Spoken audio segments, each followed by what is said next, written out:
बिस्मिल्लाहिर्रहमानिर्रहीम अस्सलामु अलैकुम जी। 10th क्लास आज हम स्टार्ट करने जा रहे हैं चैप्टर नंबर 11 ऑर्गेनिक केमिस्ट्री। इसमें हम सीखेंगे कि ऑर्गेनिक केमिस्ट्री को ऑर्गेनिक केमिस्ट्री क्यों कहते हैं और उसके बाद जो लफ्ज़ ऑर्गेनिक है उसका मतलब क्या है। उसके बाद जो ऑर्गेनिक केमिस्ट्री की पुरानी डेफिनेशन थी वो क्या थी और न्यू डेफिनेशन इसकी हमारे पास क्या है। उसके बाद हम यहाँ पे देखेंगे कि ऑर्गेनिक केमिस्ट्री को सबसे पहले किसने ऐसा नाम दिया और उसके बाद कैसे कैसे उसमें चेंजेस चलती हैं। अब यहाँ पे जो हमारे पास ऑर्गेनिक लफ्ज़ है, अगर आप उस पर गौर करें तो वो है ऑर्गेनिज़म से निकला है। ऑर्गेनिज़म आपको पता है कि किसी भी जानदार को कहते हैं, कोई भी जानदार हमारे पास हो तो उसको हम ऑर्गेनिज़म कहते हैं। तो ऑर्गेनिक केमिस्ट्री यहाँ से ये लग रहा है कि केमिस्ट्री की वो ब्रांच होगी जो हमें जानदारों के बारे में बताती है। तो समझा यही जाता था कि ये जो केमिस्ट्री है ये प्लांट्स और हमारे पास जो एनिमल्स हैं उनसे ली गई अशिया के बारे में हमें बताती है। प्लांट्स और एनिमल से ली गई अशिया के बारे में हमें ऑर्गेनिक केमिस्ट्री बताती है। तो ऑर्गेनिक केमिस्ट्री का जो ये कंसेप्ट था ये ऑर्गेनिज़म से ही निकला था। उसके बाद बात आती है जी हमारे पास नेक्स्ट कि हमारे पास एक साइंटिस्ट थे लेवाइज़र। उन्होंने क्या बताया, लेवाइज़र ने ये बताया कि जो हमारे पास पौधे होते हैं या जानवर होते हैं तो उनमें जो है कार्बन, नाइट्रोजन, ऑक्सीजन और हमारे पास हाइड्रोजन, ये वाले हमारे पास एलिमेंट्स पाए जाते हैं जो पौधे और जानवर होते हैं। उसके बाद उन्होंने ये भी शो किया कि कार्बन, नाइट्रोजन, ऑक्सीजन, हाइड्रोजन, इनके अलावा भी कुछ एलिमेंट्स पौधों में पाए जाते हैं जैसे कि सल्फ़र, फास्फोरस, पोटाशियम वगैरह। ठीक है, ये भी पौधे और जानवरों में पाए जाते हैं। ये लेवाइज़र ने बात बताई। उसके बाद एक और साइंटिस्ट आए जिनका नाम था जेकब बेrzelius। उन्होंने वाइटल फोर्स थ्योरी पेश की। तो जेकब बेrzelius जो थे वो स्वीडन के साइंटिस्ट थे। उन्होंने ये बात कही कि जो हमारे पास सारी ज़िंदा चीज़ें होती हैं वो ही ऑर्गेनिक कंपाउंड्स बना सकती हैं, उनके अलावा और कोई भी ऑर्गेनिक कंपाउंड नहीं बना सकता। तो उन्होंने अपनी थ्योरी जो थी वो वाइटल फोर्स थ्योरी थी, वाइटल फोर्स थ्योरी। तो इस थ्योरी के मुताबिक जो भी चीज़ें बनती हैं ऑर्गेनिक कंपाउंड्स वो किससे रिलेटेड है जी, ज़िंदा चीज़ों से। सारे ऑर्गेनिक कंपाउंड को उन्होंने ज़िंदा चीज़ों से रिलेट कर दिया, लिविंग थिंग्स। ठीक है, उन्होंने बताया कि ये जो ऑर्गेनिक कंपाउंड्स हैं इनको बनाने की जो ताकत है वो सिर्फ़ और सिर्फ ज़िंदा चीज़ें ही रखती हैं। जैसे हमारे पास पौधे हैं या जानवर हैं उनमें ही ये ताकत पाई जाती है कि वो हमारे पास जो है इनको बना सकें, इनके बारे में हमें बता सकें कि ये क्या है। तो सबसे पहले ऑर्गेनिक केमिस्ट्री वो ब्रांच समझी जाती थी। 9th क्लास में आपने इसकी डेफिनेशन पढ़ी है जो जदीद डेफिनेशन है कार्बन और हाइड्रोजन और उनके कंपाउंड्स के बारे में।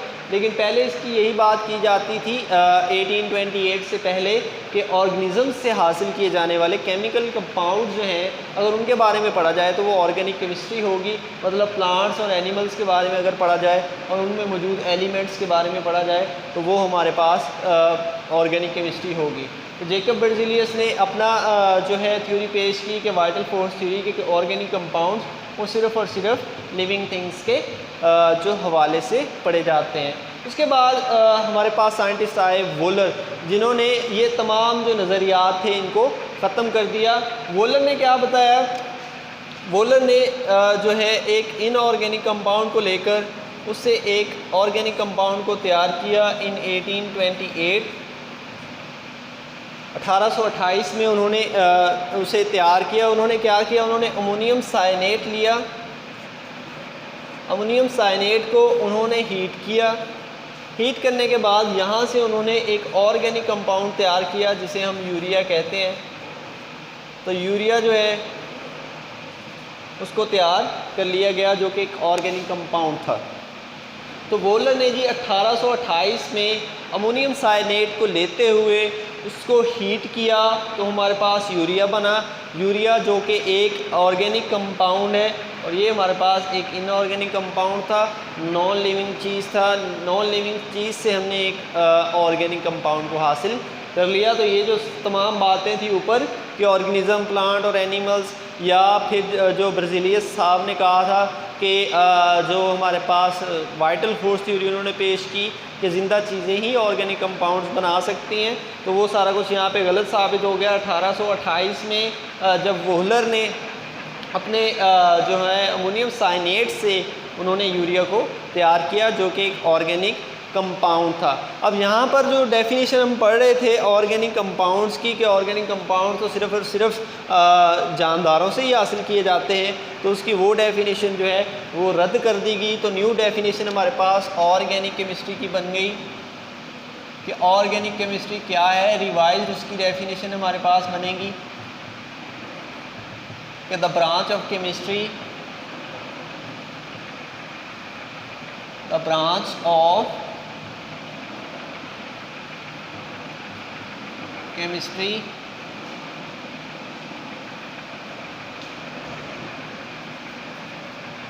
which deals with compounds of carbon and hydrogen। Carbon और हाइड्रोजन के कंपाउंड्स उनके बारे में बताती है एंड देयर डेरिवेटिव्स, और उनके डेरिवेटिव्स के बारे में भी।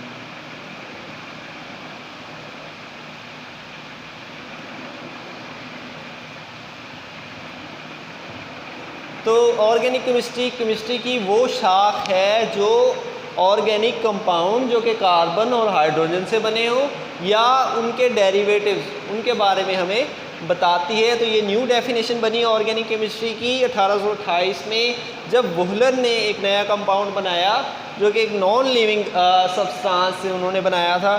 तो यहाँ से जो है इसकी ऑर्गेनिक केमिस्ट्री की डेफिनेशन वो चेंज हो गई। तो ऑर्गेनिक केमिस्ट्री के अंदर हम कंपाउंड्स के बारे में पढ़ते हैं, उन कंपाउंड्स के बारे में जो कि कार्बन और हाइड्रोजन से मिलकर बने हैं उनके बारे में हम डिटेल से सीखते होते हैं कि कैसे कैसे ये बने हैं। यहाँ पे एक ऑर्गेनिक कंपाउंड्स की अगर मिसालें दें तो ये पहले भी हम पढ़ चुके हैं। ग्लूकोज हमारे पास एक ऑर्गेनिक कंपाउंड होता है।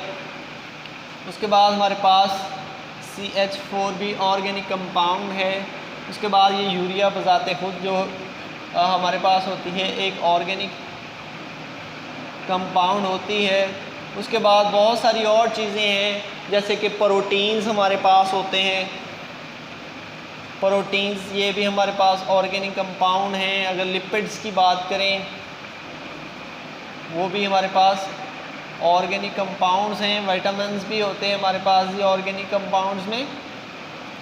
और उसके बाद न्यूक्लिक एसिड्स भी हमारे पास ऑर्गेनिक कंपाउंड्स ही होते हैं। न्यूक्लिक एसिड्स अगर आपको याद हो तो RNA और DNA होते हैं हमारे पास। ये जो आज हमने पढ़ा है जी इसका अगर आप खुलासा करना चाहें तो आप कैसे करेंगे? आप ये बात कहेंगे कि ऑर्गेनिक केमिस्ट्री जो है उसकी शुरुआत कैसे हुई।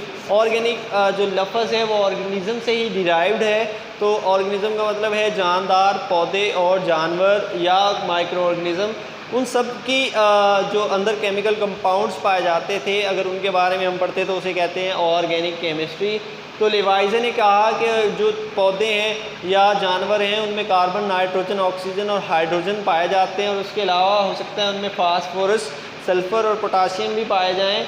उसके बाद जेकब बर्ज़िलियस ने अपनी वाइटल फोर्स थ्योरी जो है उसको पेश किया और बताया कि जानदारों से ही हासिल किए जाते हैं, जानदारों के अंदर ही ये ताकत पाई जाती है कि वो ऑर्गेनिक कंपाउंड्स को बना सकें। उसके बाद वोलर ने इन तमाम के आइडियाज़ को रिजेक्ट कर दिया 1828 में जब उन्होंने अमोनियम साइनेट से यूरिया को तैयार कर लिया।